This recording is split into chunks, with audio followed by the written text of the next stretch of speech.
Book of Heaven, Volume 11, September 20th, 1913. Everything that happens around and inside the soul is nothing other than the continuous crafting of Jesus so that his will may be fulfilled and carried out in her. I was thinking about my present state, how little or nothing I suffer. And Jesus immediately, My daughter, everything that happens around and inside the soul, bitternesses, pleasures, contrasts, deaths, privations, contentments, and other things, is nothing other than my continuous crafting, so that my will may be fulfilled and carried out in her. When I obtain this, all is done, and therefore everything gives the soul peace.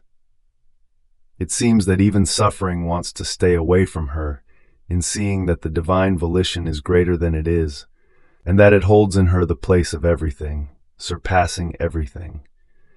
It seems that all pay reverence to her, and I myself, when the soul reaches this point of using everything in order to let me accomplish the crafting of my will, once this is done, I prepare her for heaven.